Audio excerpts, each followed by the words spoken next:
Hey there, my name is Rose. I'm the one you don't hear about in those family photos where everyone's smiling like they don't have a care in the world. I got a sister, Lucy. She's been the star of the show since the day she was born. Little Miss Perfect, right? And me, I'm basically the backstage crew in my own life. But enough about that.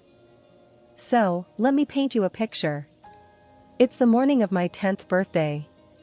I'm at the breakfast table, thinking maybe today, things will be different. Dad's munching on his toast, buried in a newspaper. Mom's fluttering around, and Lucy's there, eyes all wide and innocent. I'm waiting for some pancakes, maybe a happy birthday, you know, the usual birthday jazz. That's when Lucy, all sweet-like, starts to cry. Through her tears, she goes, "Rose pushed me, and I hurt my knee." I'm standing there, jaw on the floor. What? No, I didn't. But Dad just peers over his paper, frowning like I'd spilled his coffee, and Mom, well, she's already knee-deep in Band-Aids for Lucy. "You gotta be kinder to your sister, Rose," Mom lectures, no room for buts. But you heard your mom, Dad cuts in. And just like that, end of story. No pancakes. Lucy's whimpering turns into a sly grin the moment they're not looking. Birthday cancelled on account of sibling drama, courtesy of yours truly. Fast forward to Christmas that year. I wake up thinking maybe this time I'll score some decent loot. We're around the tree, and Lucy's tearing through her presents like a tornado. New phone and fancy threads. I find my name on a package, rip it open. Socks. And some dollar store alarm clock. I mean, come on. Later, I'm sitting on the porch, skipping rocks on the sidewalk. Grandma Joan finds me there, hands me a cup of hot cocoa like she always does when the world gives me the cold shoulder. "Thanks, Grandma," I manage, trying not to sound as grumpy as I felt. High school was no different. Lucy had the looks, the friends, I had acne and a job at Sal's Pizzeria.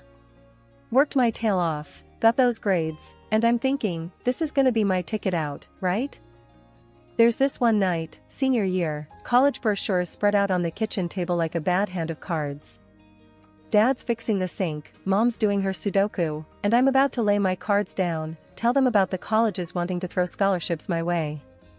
I'm all, "There's this college outstate dash.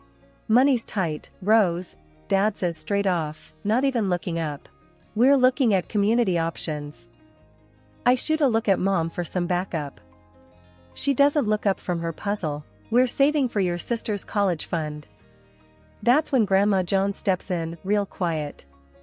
She talks to Dad first, then Mom. It's not pretty, but when she's done, she's got that check for me, pressed it into my hand like a secret handshake. "Make it count, kiddo," she says, eyes all fierce. And that was it.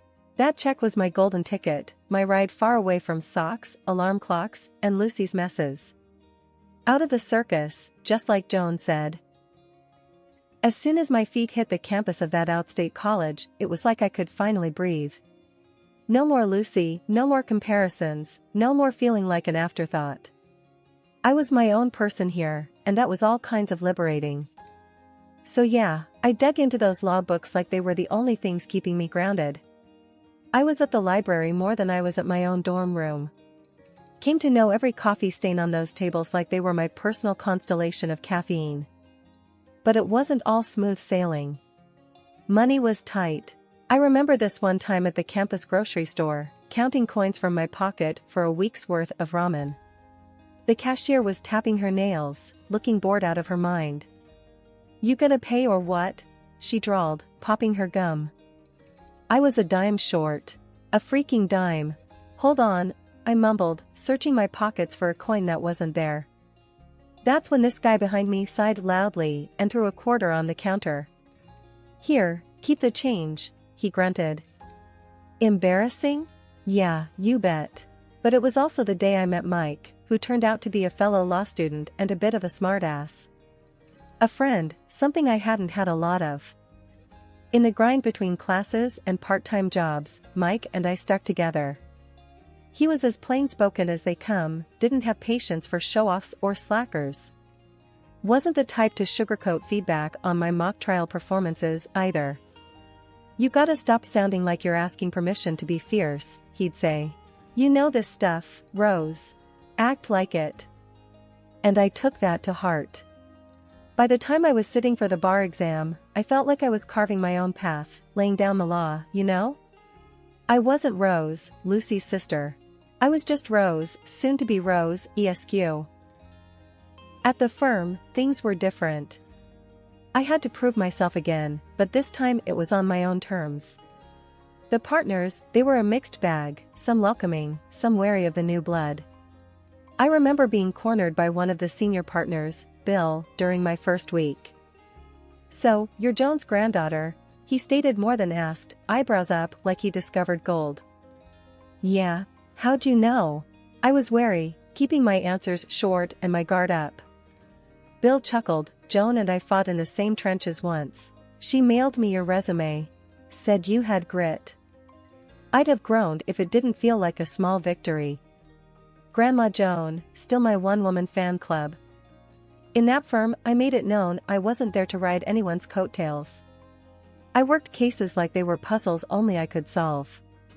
In the courtroom, it was another world. I wasn't the kid sister or the overlooked daughter. I was fierce. Mike's words came back to me, about not asking for permission. "If the glove doesn't fit," I'd say, cutting through the noise, "then you must acquit." Simple, easy, nothing too fancy. To the point. It worked. So yeah, I escaped. From family expectations, from always being second best. I made it on my own terms. And it felt like freedom, hard, exhausting, but undeniably mine. It all started at the courthouse steps where I bumped into Tom, literally. Papers and apologies flying everywhere. He was there to support his buddy. I was on my first case. We laughed it off, grabbed coffee, and it turned out we could talk for hours. He was a contractor, not bothered by my legal jargon, just easygoing and genuine. Before I knew it, we were inseparable. When we decided to get married, the plan was no fuss, just us and the people we loved, sharing a good time. That plan didn't stand a chance once my family entered the picture. "It's nice," Mom would say, dabbing the corner of her eye, but her tone adding a silent "but." Dad just patted my shoulder, a silent solidarity that didn't quite warm me. And Lucy? She had to make an entrance, even if it wasn't her day. She arrived in a dress so flashy you'd think she was the one getting married. But I bit my tongue. It was my wedding day, and I wasn't gonna let her rain on my parade. At least that was the plan. Tom, he was a champ about it.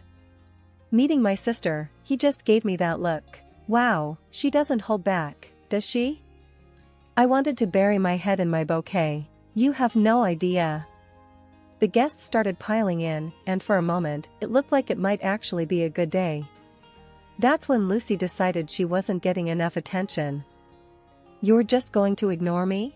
On your wedding day?" She was almost shrieking, eyes darting around hoping someone would sympathize with her.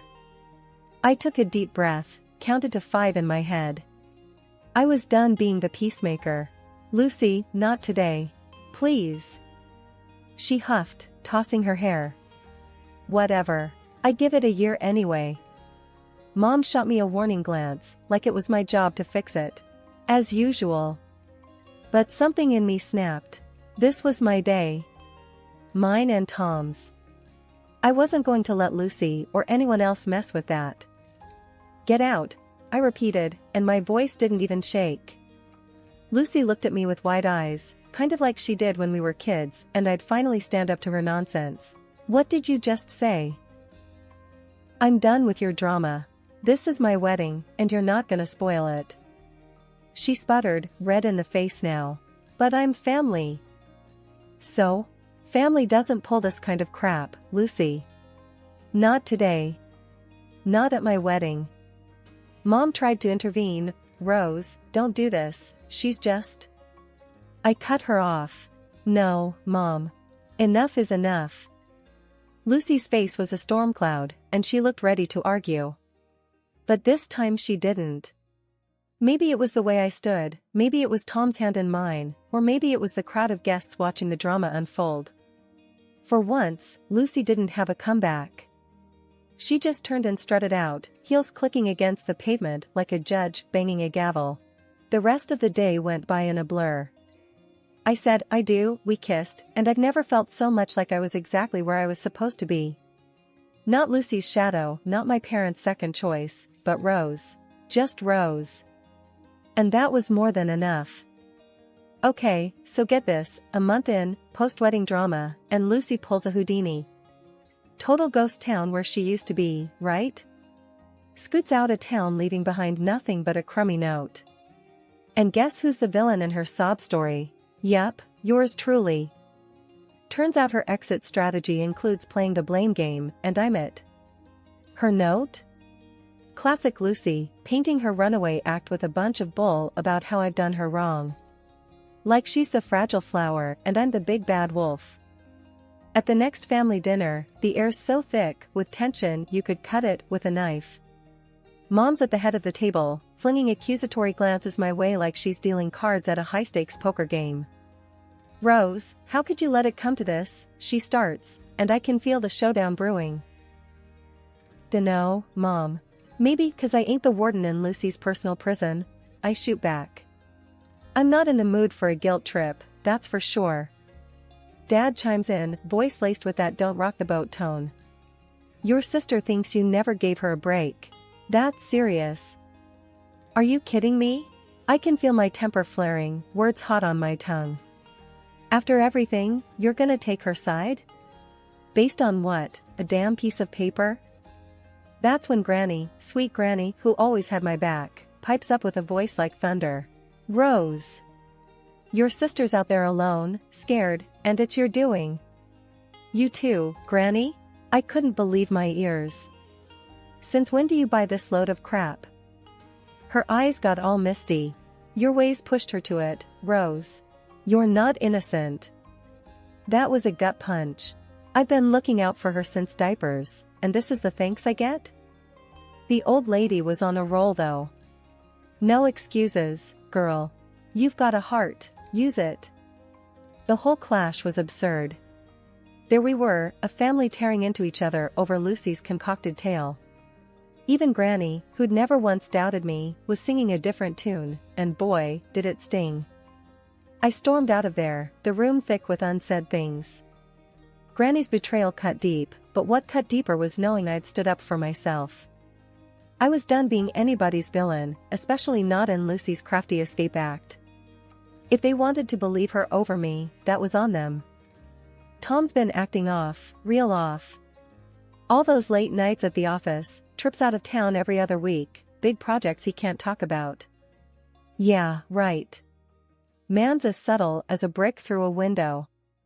And then, like fate's trying to tell me something, I catch a glimpse of something red peeking out from his jacket pocket while I'm on laundry duty. A receipt for some fancy women's shop. No way was that for me. I didn't confront him. What's the point when you know you'll get nothing but half-truths topped with lies? I decided I'd do it the smart way, let someone else do the digging. Yeah, I called up a private eye, got him tasked on tailing Tom, seeing what really goes down when he's working overtime. Jimmy's the name of the PI, seems like he's been in the game long enough to see everything twice. Just want the straight shot, I told him, no chasing ghosts. He gave me a nod that said as clear as day, I got this. So I wait. Days feel like weeks when you're waiting for a bomb to drop. I keep things normal at home, or make a damn good show of it. Every time Tom tells me he's got to work late again, I nod, smile, and say something like, don't work too hard, babe.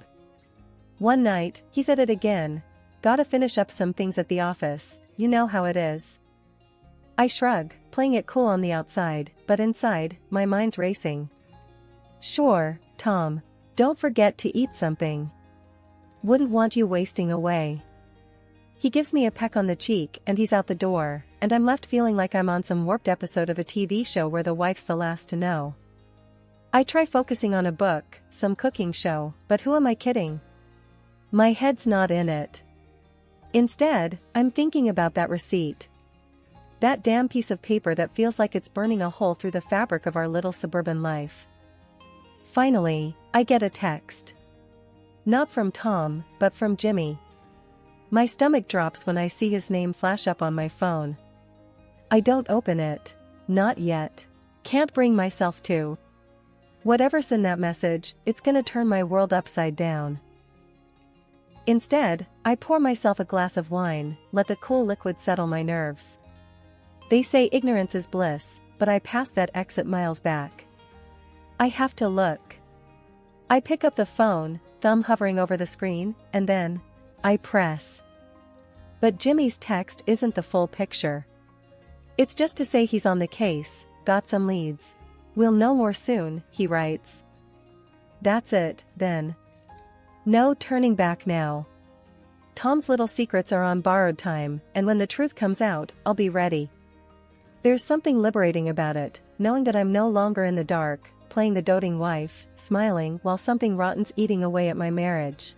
Grandma Joan and I hadn't been seeing eye to eye recently, but the envelope stuffed with the PI's evidence was burning a hole in my bag and my conscience. Deep down, I knew she was the only one who could give me the straight talk I needed without sugarcoating the jagged pill I was about to swallow. I knocked on the door, and it swung open, revealing Grandma Joan with her arms folded, looking as staunch as ever. "Took you long enough," she said, without a hello.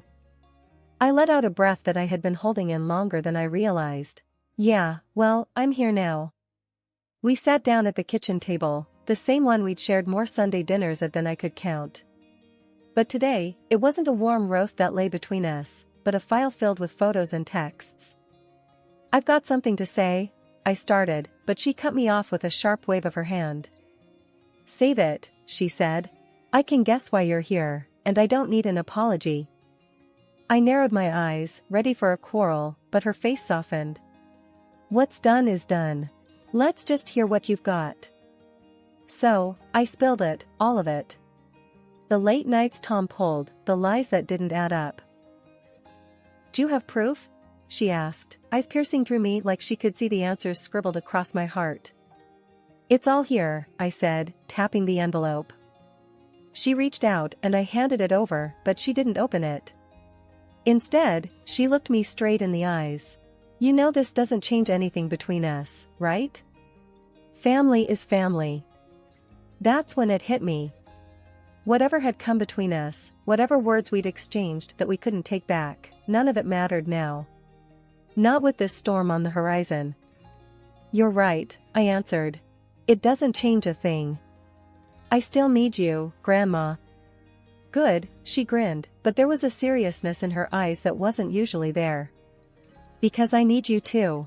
And let me tell you, whatever's in that envelope," she tapped it and slid it back towards me, "it doesn't define who you are or what you're worth." We sat there for a while, not saying much, just being together. It felt like the air had cleared. The storm clouds were still there, but now, I wasn't going to weather them alone. Later, when I went to leave, Grandma Joan gave me a tight squeeze. "You call me, you hear?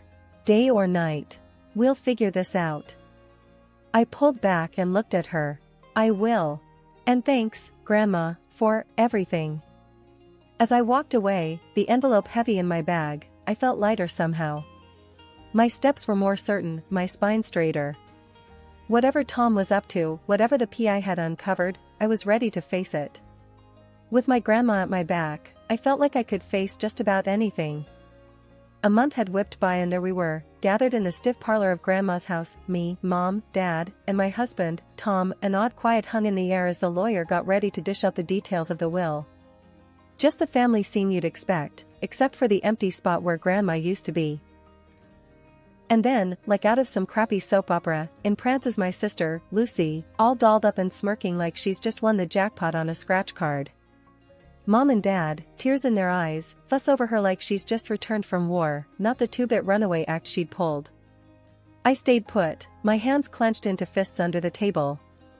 I wasn't about to give her my piece yet. She swans up to Tom, bold as brass, and plants one on him. My Tom. As if that wasn't gag-worthy enough, she starts spouting off this garbage about how she'd cooked up this whole mess. I made it all happen that Grandma would bequeath her property to me, not to the villainous Rose. Lucy gloats, thumbing at Grandma's portrait with a grin that made my blood boil. And I also took her husband away from Rose. Mom's sobbing, Dad's face is ghost white, and there's Tom, cheek to cheek with the snake, both of them looking like they've got the secret to the universe. We have the last laugh, he says, voice slippery with that grin plastered all over his face. The room's buzzing with their confidence, them thinking they've got it all sewn up. Grandma's gone, and in their mind, her house, her savings, all her bits and bobs were theirs for the taking. They didn't see me smile. The lawyer, a guy with less flair than a wet match, starts talking. So, as per Mrs. Joan Holloway's last will and testament, the lawyer drones, and here it comes, the entirety of her estate, her home, her financial assets, and her personal effects are to be left to. I already see Lucy reaching out, like she could already touch the velvet of Grandma's antique chairs. Her granddaughter, Rose Marie Kendrick, provided. Lucy's hand hangs there, midair, and the smirks melt off her and Tom's faces faster than ice cream in July. She agrees to use these assets for the continuation of the local community garden which Mrs. Holloway was fond of. The lawyer finishes with no fanfare. The silence is thick enough to cut. Mom and Dad look between me and Lucy, their tears dry now, replaced with something else. Confusion? Betrayal? Both? Finally, I break the quiet. Well, I guess that's that, huh? Lucy's mouth zips shut, all tight lines, and Tom, he's paler than a ghost, his eyes not meeting anyone's. You wouldn't believe the circus that unfolded after the will reading. My phone wouldn't stop buzzing, distant relatives suddenly remembering my name. But me? I kept it tight. It wasn't about the drama, it was about staying 3 steps ahead. So, what's the plan now, Rose? Tom asked with that rat-like twitch of his lip, trying to sound all sweet and concerned. We were standing in Grandma's kitchen, a place where I'd shucked more corn than anyone's business. I leaned back against the counter, feeling the cool marble against my spine. Well, Tommy boy, first up, I'm changing the locks. His eyes darted like he'd been zapped. But, what about us? He stammered, like he hadn't been caught red-handed. I chuckled, low and steady. Us? Oh, darling, us jumped ship the moment you cozy up to my sis, just to get a piece of the pie. There were papers in my handbag, crisp and just waiting for his signature. Divorce papers, my ticket out of this mess. The PI snaps, the texts, the late-night calls. I had it all. My hand was stacked, and they didn't even know we were playing cards. Lucy's eyes flicked between us, sensing the shift in the air. She was like a cat that got caught sneaking a paw into the fishbowl. You can't kick him out. We have rights. Rights? I arched an eyebrow, amused at her guts. Sweetheart, after what I've found out, the only right you're gonna need is the right to a good lawyer. Tom's face was pale, eyes darting to the door, probably scheming his next escape. But there was nowhere for him to run. Not this time. I felt the weight of the house keys in my pocket, the grooves grounding me. This was more than just a will, it was Grandma speaking from beyond, telling me to tidy up the trash that clung to her legacy. I walked over to Tom and handed him the papers. Sign these, and we can at least pretend you walked away with a shred of dignity. He snatched them up, his hands shaking like he was in a snowstorm without a coat. His signature scribbled across the page was the scribble of a defeated man. Lucy was seething. You think you've won? She hissed, her voice a strained whisper. I smiled, genuine and clear. Honey, this ain't about winning. This is checkmate. You played dirty, and you lost. Now, if you'll excuse me, I've got a garden to tend to and a life to live. With that, I left them there, in the dust of their greed, in the kitchen filled with memories of sugar cookies and laughter, a kitchen that would soon echo with new stories. No more whys, no regrets, just me, my begonias, and a fresh start.